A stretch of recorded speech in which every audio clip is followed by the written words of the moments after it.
Yes, everyone, welcome back to the channel. I know it's been a while, but it's the 17th of August, and I thought it'd probably be as recording this in a poorly lit hotel room. Thought it'd probably be best to start return from my hiatus a little bit and just talk about what's been going on this summer because, um, going into the summer, we say this every year, to be fair, but it was like, it was a big summer this summer for me. Um, and I just wanted to take a moment to talk about it. Um, so like for me, the core thing is like going into a season, this was probably the most wide open it's been in the top six. Arsenal being the only club with their manager from the previous season, um, really. And all the other top six sides have had a managerial change in the last 6 months. You know, De Zerbi's going into Spurs, going into a transfer window. Carrick's the new United boss. Iriola and Alonso all coming in and Maresca as well, all coming in new to their clubs, in a sense. So, I mean, I don't think it was as I don't think the gap is quite there as probably people would have gaslit you into believing a year ago. So going into it, it was probably a statement summer for United to to close this gap. And I think what's frustrated me is the fact that yes, there is a process. Yes, you got to give time, and it does. People will tell you it takes a few years to build a good team, but I've always kind of thought that if there's one club that could fast track a rebuild with the club size, the pull, the finances involved, it was probably United. And I know people will harp on about, oh, there's context to this summer. The midfield market is terrible for the value for money it is, which I get. But I'm still very underwhelmed, and we've just passed the halfway point in August, and we're still sitting on the same two players we'd signed. I know technically we signed the young kid Thompson and Darlow on a free transfer, I believe it was. But we're still sitting on the main first team signings of Tielemans and Santos.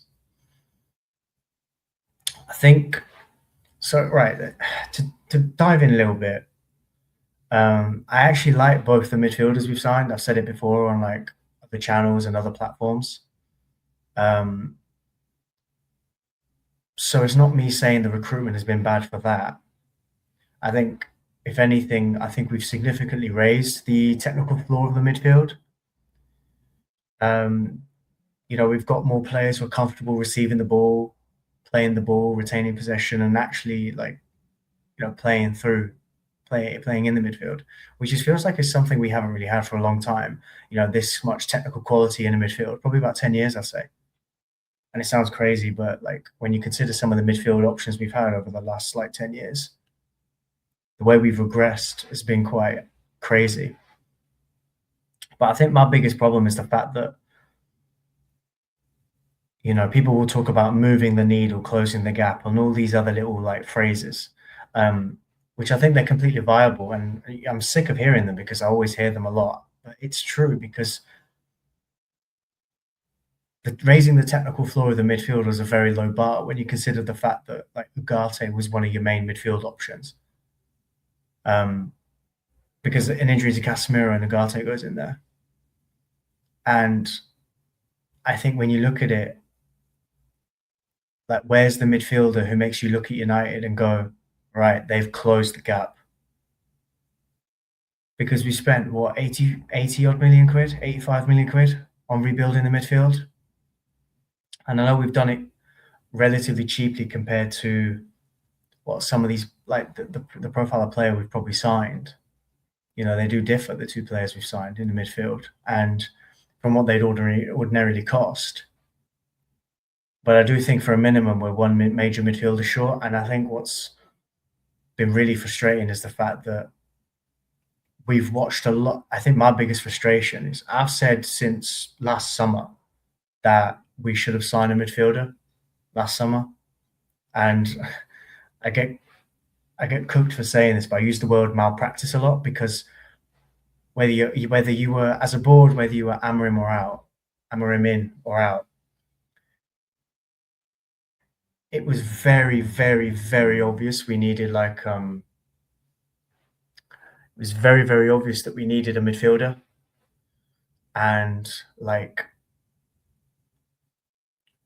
if you think a lot of the major midfielders we've either missed out on or been linked to, Wharton, Baleba, Tchouameni, Anderson, Tonali, Guimaraes. Even I did a video on this channel a year ago saying we should sign Mateus Fernandes. Now, I didn't expect him to be an £85 million signing for anyone this summer, but I definitely thought he was worth taking a punt on.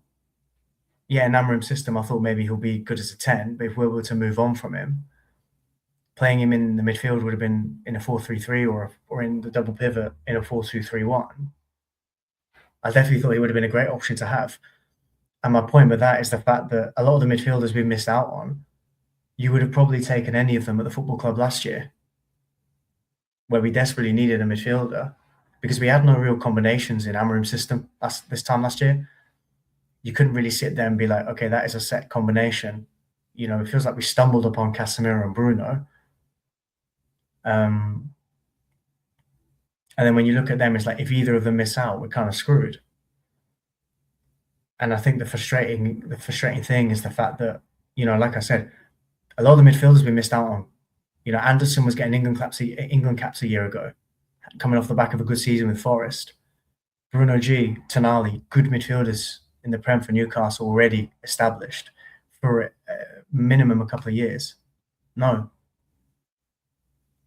Yeah, minimum a couple of years. Yeah, damn. Minimum a couple of years for those two. You know, Tchouameni, Baleba, Wharton. Not saying that we should have signed any of those like, oh, this is the signing, but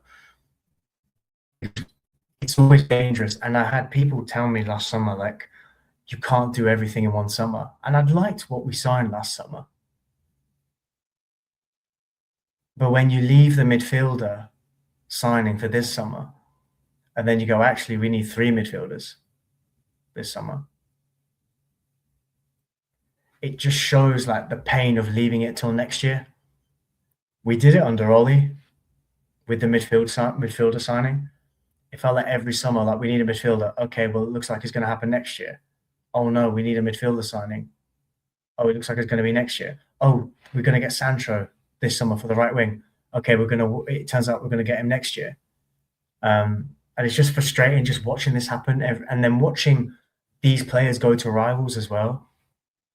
Like, I'm not going to sit here and say Sandro Tonali's a 90+ million pound midfielder, but I would have happily taken him at United if we'd gone early. I think because he didn't go to the World Cup, for example. Now, of like the 4 big ones of Anderson, Guimaraes, him and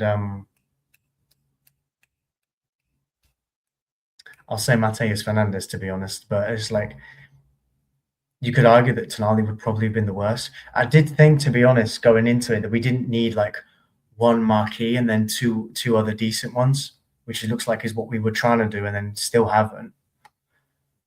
I felt like we needed a bit like what Spurs did, like Tonali and Fernandes, two players, 2 really good midfield players, and then like an Andre Santos or a Tielemans. And you know, like I said, the midfielders we've signed, but I like the midfielders we signed. I do like Santos. I think if we signed him from his Strasbourg days, I think he would have be looked upon more fondly than as a Chelsea like backup. But I think it's frustrating the fact that we've watched some good potential options disappear, and for a team that's going back into the Champions League and seeing their games go up from a 40-game season to probably a minimum 50-something game. That's minimum. That's without any real cup runs. That's probably like first 2 rounds of the League Cup, first 8 games of the Champions League, first 2 games of the FA Cup, for example, you're probably up there, close to 50. So I just don't simply think raising that technical floor in the midfield is enough. And I think like the biggest thing I think we're missing is the fact that like I think the midfield needs another physical profile. I know a lot of people will talk about having a fully possession-based midfield, um, which I do like, by the way. I like the midfield we've constructed for certain types of games because there'll be a lot of games at Old Trafford where United have like 65% of the ball and our technical midfielders will look brilliant. But there will be games when we're getting dragged in transitions, games where the midfield becomes a bit of a scrap and we need that physicality in there. Like think Champions League away games, Newcastle away, Liverpool away, these kind of games.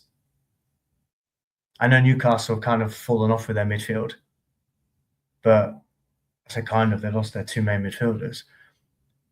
But that kind of game, where you go away from home and it's an absolute scrap. Games where you're not controlling like every like variable of the match. And I think that's what we're still missing.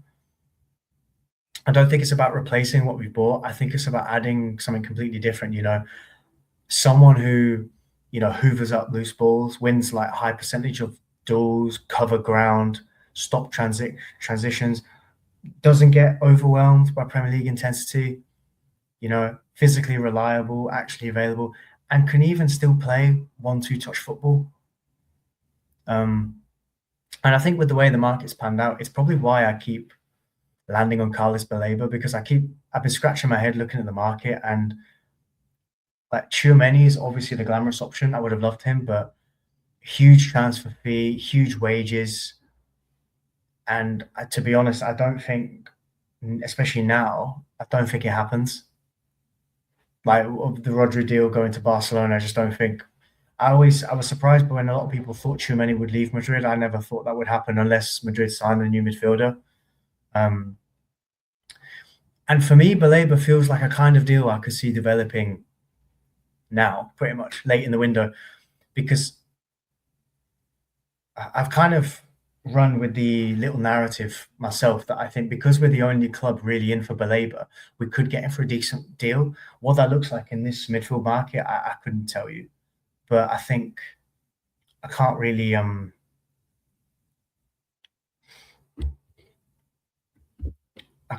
fault it. If we get him for 60-65 million pounds, I wouldn't be too disappointed because that means we've signed 3 decent Premier League midfielders for 140 odd million pounds. No, but look, I think more importantly, he's the profile I think this midfield actually needs. I know profile is a word that people don't really like. But like I think Baleba can give this midfield something the other midfielders don't, and I think that's what squad building should be because I wouldn't want 11 players who all want to play the same game. Of course, Carrick, you can tell with the way he was as a player, he clearly wants technical control in the midfield, good in possession, and which is great. Use that midfield because we've got that. But sometimes you're going to be playing a game where it's just chaos, like transitions, physicality, and second balls, and that's when I'd want Baleba because he's already experienced Premier League intensity, and I think you'd be removing another element of risk. And I think for a major midfield investment with what's left, that's important for me. I kind of want to see United start stacking the odds in their favor with recruitment rather than constantly projecting what somebody might become after adapting to England. And I think the other worrying part as well is the fact that like even if we sign Baleba now or another midfielder, we'll be back in the midfield market next summer because for me, like what's happening to Agate? There was one point where it looked like Mount was going to be that third midfielder. And I like Mount as an 8. I've always preferred him as an 8 to a 10. But I've never been fully sold on Mount. And to be honest, I could see both realistically sold next summer. And then you've got the Bruno question. At some stage, United have to plan for life after him. So this isn't necessarily like one midfield rebuild and we're finished because we could spend what 140 odd million pounds on a midfield, and you could argue you still need significant investment next summer in the midfield, which is why I think getting the profiles right now matters so much. Now, where I'm maintaining some optimism, it might just be super duper, all singing, all dancing, opium and copium. But I just don't, I cannot sit here and believe that Ineos look at this squad and think, yep, our games are going up by another 10 games this season. We can take that into the Champions League, because the ambition shouldn't be we're in the Champions League this year. Let's see what we can do. It shouldn't be that. The ambition should be long cup runs for me, or like challenge for trophies and maybe maintain league position as a bare minimum. Like finish third and reach finals or long cup runs. And we're still carrying dead weight and we're adding European football back into the schedule. You know, the physical demands are going to increase, the quality of the opposition increases, and the squad still have some glaring holes. I want to manifest a very busy August, but we're already we're nearly 3 weeks into August, and we still need a left back, another midfielder, and maybe even some more, which will be dependent on outgoings. You know, still don't know what's going to happen with Marcus Rashford. You know, reintegration is obviously looking like the main thing, but I'm seeing reports today about like Barcelona still in it. You know, Xerxes being linked to the move away. Centre back is a very iffy subject as well, because there's question marks probably across all of our centre backs. Yoro's going into his third season, bit iffy last year. Martinez and Delict and their injury troubles. Maguire could be slowing down. Aiden Heaven, he's young, but is he really? Are you really going to ask him to play 40 games a season? If he's good enough, yeah, sure. But when I watch stuff what Spurs are doing, and they're still looking to make more signings, I don't like sitting here saying can't do everything in one summer. Should have tried to. There were definitely a lot of market opportunities this summer, I think, that we could have gone for. And that's not just to put a negative spin on the window, but we had a lot of necessary positions. Left back, 3 midfielders, and a striker were, for me, a minimum. And that was on top of just Casemiro leaving. And then after that, if you're going to move Deadwood, bring some in. We haven't even signed enough based on just Casemiro leaving. So we need a lot of business. And a striker, actually.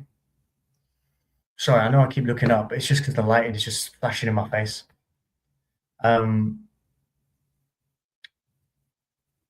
Danny Welbeck was a market opportunity there. And I know that sounds crazy because people are like, why are you harping on about Danny Welbeck coming back to the football club like he's the Messiah? I was hoping we'd sign Welbeck not as some glamorous starting number 9. Actually, the opposite. We've already got Sesko. We've already got Cunha. We've already got Mberma, who all can probably play the 9. But I wanted the experienced third choice striker who ends up being far more important than the words third choice suggest. Like, I mentioned this on the Weekly Armchair Kickoff channel the other week, actually, with shout out Keem Freeney, my guy, man. Shout out. I think Giroud at Chelsea. Think Drogba when he came back to Chelsea. You start the season thinking he's experienced. If he doesn't move on, he'll play occasionally, good dressing room option. Then you get to March and he started far more games than you expected. And that's because whenever he's been needed, he does the business, he scored goals. And that's what I thought Welbeck could be, you know, Premier League proven, experienced, you know, been at the football club before, obviously understands United fan, doesn't really need promises about minutes, doesn't obstruct anyone's development, can start when you need him, can come off the bench, can give you something different, so can survive the league and the physicality. And most importantly, he can score goals. Like Sesko, Cunha and Welbeck would have given me 3 very different ways of approaching the number 9 position. And I think for a team like United who want to be challenging for major honours, Premier League, Cups, Champions League, I think that kind of boring, sensible depth is massively underrated. I don't want to start running this, oh, he's the experienced striker. He can be a mentor to the younger players.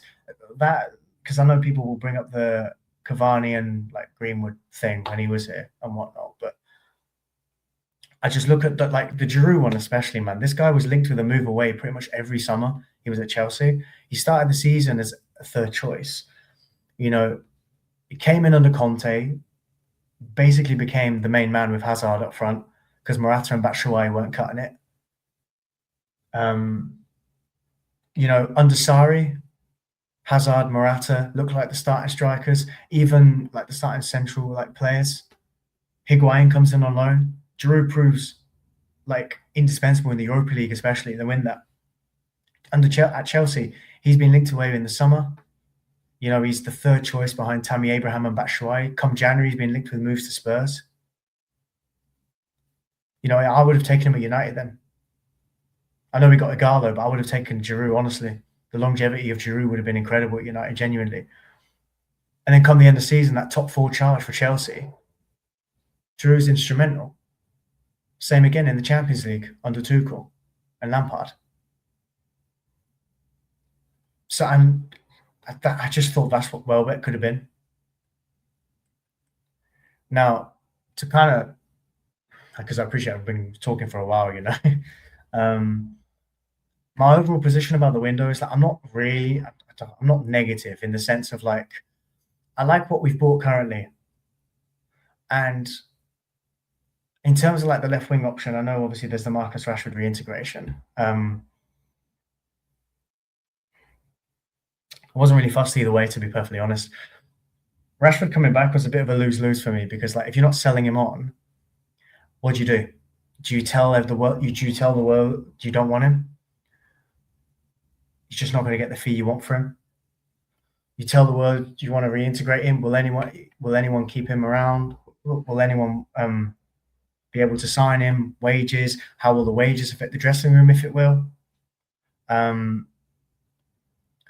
But I think when you look at, Marcus Rashford, I do admit, I think he's lost a bit of.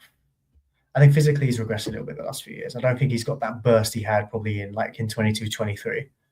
But I think in terms of what he can offer with the upside, because I think a lot of other midfielders would have cost more in the market, probably wouldn't have anywhere near as much upside, and probably their base probably wouldn't have been as effective. And I think based on our left wing options, like Marcus Rashford probably is more of a natural winger than Cunha and Dorgu, which is a bit of a low bar. Because Rashford for me is that kind of profile, where he's not a winger, but he's not a touchline winger, but he's not a striker. He's that, what do you want to call it, inside forward. But I wasn't fussed either way. I personally think any United fans still going on about it and complaining or whatever, like, if you're integrating, it's not the end of the world. I like the idea of our left wing options being Cunha, Rashford, Dorgu, and even Thompson to come in. I don't think Marcus Rashford comes back as a guaranteed starter. I think he comes back as like you're getting, between him and Cunha especially, you're getting equal amount of games. And I'm not necessarily mad about it. I think what he can bring you, I'm not expecting a 30-goal a season Marcus Rashford, but I'm not expecting some like really piss poor version of Marcus Rashford people like to act like he is. I think he had an okay loan at Villa. I think he had a decent loan at Barcelona. I was surprised they didn't take up the buy option and they signed Anthony Gordon instead. But I think he's one of those where the bar is quite low. And to be honest, yeah, I'd rather keep him than pay. Like for example, I was seeing links to Leao. Whilst I could see the upside, I would not sign Leao. I'd much rather keep Marcus Rashford, to be honest. That's not me sitting there saying Marcus Rashford is the answer, the Messiah, and whatnot. He'll offer us some versatility in the forward line as well. And I think Michael Carrick has taken the right approach with it. I think Michael Carrick's got that kind of, if he wants to stay and he wants to work hard, yeah, he can stay. And if the board want to move him on and be silent about their stance on him, perfect. But yeah, I mean, I think we've raised, like I said, I think we've raised the technical floor significantly in the midfield, which is, like I said, something we haven't had for a long time. But I don't want this. I didn't want this summer to be we're better than we were in the midfield, because I feel like the objective should have been: are we? How close are we to winning the league? Are we ready to challenge? It's no good like having the vision of winning the league within the next 2 years, and you start flaking in summer windows and hoping it sorts itself out. It's not how it works. And when the gap is there to be closed and it's been this wide open for the first time, probably about 9 years, the opportunity is there, man. Right now, I think we're Lewis Hall and Carlos Baleba away from potentially like closing that gap. I think those two coming in right now are the most minimum difference between fifth and a couple of decent cup runs and third and a cup semi-final in there somewhere. Not saying that's what I want, not saying that should be the ambition of Manchester United, but like I think they make the difference. And I think the board have to deal aggressively with this, and they have to deal aggressively if they're going to move anyone else on across August. Because for me, with Champions League football returning and the idea that we're going to progress further in the cups than we have done, this squad can't be finished yet. And I think the examples I use with Lewis Hall and Baleba, like I think they kind of make sense for me. So yeah, appreciate I've been rambling for a while. But yeah, let me know what you think. Do you disagree with me? Am I full of crap? Do you think I'm right? Be a first. But yeah, let me know what you think, and I'll chat to you next time.